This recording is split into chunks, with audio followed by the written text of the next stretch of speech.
नमस्ते। आज के इस खास एक्सप्लेनर में हम एक ऐसे विषय पर चर्चा करने वाले हैं जो हर दिन हर पल हमसे जुड़ा है। कई बार हम अपने आसपास मौजूद सुख सुविधाओं को बहुत आम मान लेते हैं, है ना? लेकिन आज हम इन सबके पीछे काम कर रहे विज्ञान की एक बेहद रोमांचक यात्रा पर चलेंगे। तो आइए सीधे सबसे बड़े मुद्दे पर आते हैं। सवाल सुनने में भले ही सीधा लगता हो, लेकिन है बहुत गहरा। क्या विज्ञान यानी साइंस हमारे लिए सच में एक वरदान है या फिर एक अभिशाप? इस एक दार्शनिक सवाल पर सदियों से लंबी बहसें होती रही हैं। देखिए, एक तरफ विज्ञान ने हमें जीवन रक्षक दवाएं दी हैं और दूसरी तरफ इसी से तबाही मचाने वाले हथियार भी बने हैं। आज हम इसी सवाल को एक चश्मे की तरह इस्तेमाल करेंगे और डेटा के जरिए देखेंगे कि विज्ञान ने इंसानी सभ्यता को कैसे आकार दिया है। आज की हमारी ये चर्चा कुछ इस तरह आगे बढ़ेगी। शुरुआत इस बड़े सवाल से करेंगे कि विज्ञान वरदान है या अभिशाप। फिर हम देखेंगे कि इंसान ने समय और अंतरिक्ष की दूरियों को कैसे पार किया, मंगल ग्रह का भविष्य क्या है, जीन एडिटिंग की दुनिया में क्या नए चमत्कार हो रहे हैं और आखिर में मानवता के लिए सबसे बड़ा वरदान क्या है। चलिए शुरू करते हैं। तो सबसे पहले बात करते हैं हमारी प्रगति और इसके पीछे छिपे इस बड़े सवाल की। यहाँ से हम चलते हैं एक बड़े यानी मैक्रो स्केल पर और देखते हैं कि हमने समय और अंतरिक्ष को कैसे जीता। देखिए, जब हम विज्ञान की बात करते हैं तो ये सिर्फ लैब्स और टेस्ट ट्यूब्स तक सीमित नहीं है। ये असल में हमारी यानी इंसानी सभ्यता की कहानी है। अकादमिक रिसर्च बिल्कुल साफ दिखाती है कि हमने अपनी प्राकृतिक सीमाओं को कभी रुकने नहीं दिया। शुरुआती दौर में हम सिर्फ अपनी शारीरिक क्षमताओं तक बंधे थे। यात्राएं बहुत थका देने वाली होती थीं। लेकिन जानवरों को पालतू बनाने से लेकर हवा और भाप की ताकत को समझने तक हमारी रफ्तार हमेशा बढ़ती ही गई है। प्रगति के इस विशाल पैमाने को जरा इमेजिन कीजिए। करीब 3,500 ईसा पूर्व में मेसोपोटामिया में पहिए का आविष्कार हुआ, जिसने सब कुछ बदल कर रख दिया। फिर सीधे 1814 पर आते हैं, जब पहली स्टीम ट्रेन बनी, जिसने औद्योगिक क्रांति को जन्म दिया। इसके बाद 1885 में कार्ल बेंज द्वारा बनाए गए पहले इंटरनल कंबस्शन ऑटोमोबाइल ने तो पर्सनल ट्रांसपोर्टेशन का मतलब ही बदल दिया।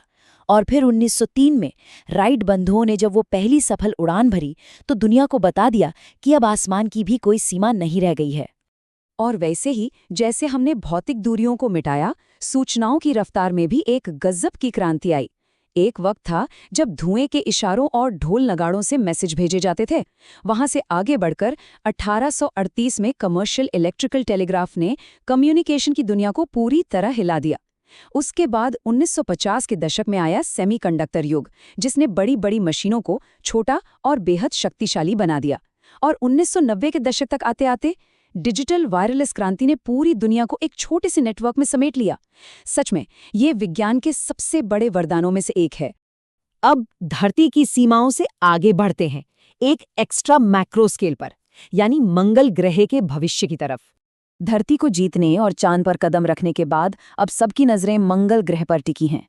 लेकिन अंतरिक्ष का सफर कभी इतना आसान नहीं होता है ना। एक नंबर जरा ध्यान से सुनिए, $11 अरब। नासा का एक बहुत ही महत्वाकांक्षी प्रोजेक्ट था मार्स सैंपल रिटर्न, जिसका मकसद था वहां मौजूद रोवर के जरिए मंगल की मिट्टी को वापस धरती पर लाना। लेकिन बढ़ती तकनीकी चुनौतियों और $11 अरब तक पहुंचती अनुमानित लागत की वजह से 2026 की शुरुआत में ही इस प्रोजेक्ट को रद्द करना पड़ा। तो कभी-कभी बहुत बड़ी वैज्ञानिक उम्मीदों को आर्थिक हकीकत के आगे झुकना ही पड़ता है। इससे हमें पता चलता है कि योजनाएं कितनी जल्दी बदलती हैं। नासा का प्लान बहुत कॉम्प्लेक्स था, जिसमें कई अंतरिक्ष यान शामिल थे।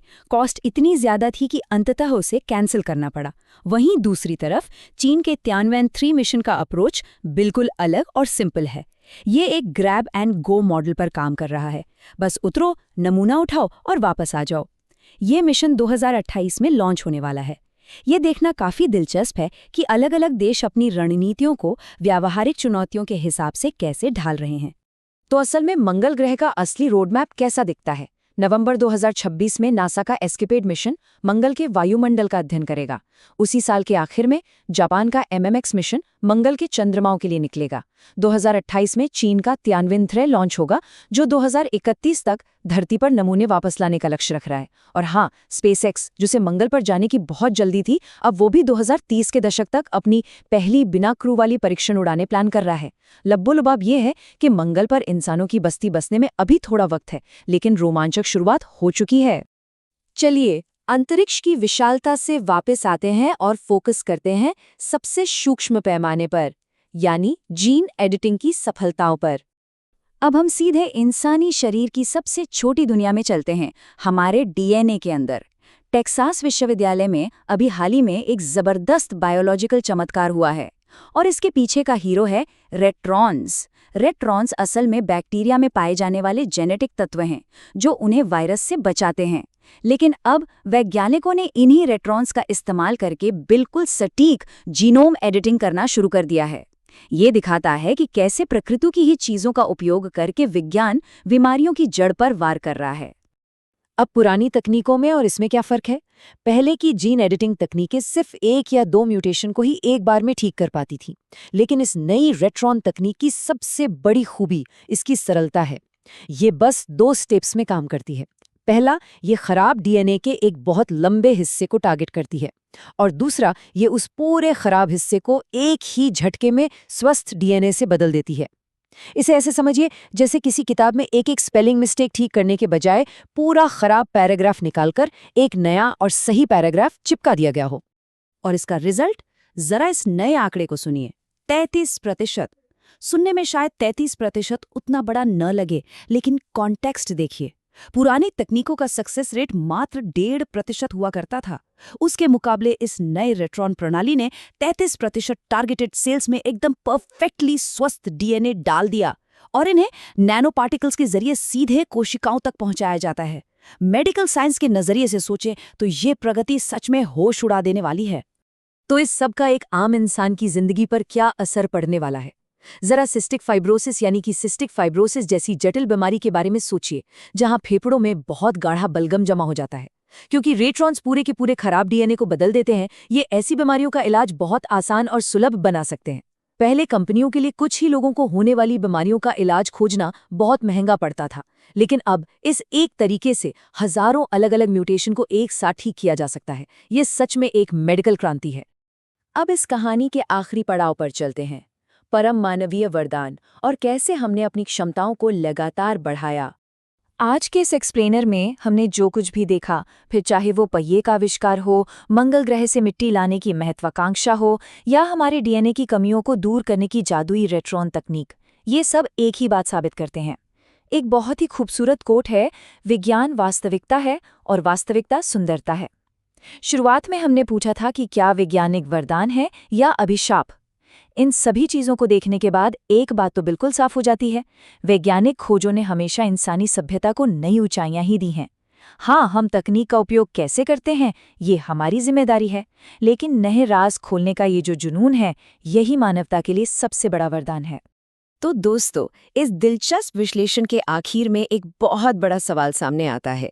हमारा अगला सबसे बड़ा फ्रंटियर यानी अगली मंजिल क्या होगी? क्या हम अगले कुछ दशकों में किसी और ग्रह पर अपनी बस्ती बसाएंगे, या फिर जीवन और डीएनए के सारे रहस्य पूरी तरह से सुलझा लेंगे? विज्ञान की किताब का हर नया पन्ना पिछले वाले से ज्यादा रोमांचक होता है। आज इस सफर में जुड़ने के लिए बहुत बहुत शुक्रिया। अपनी जिज्ञासा जगाए रखिए और हमेशा कुछ नया सीखते रहिए।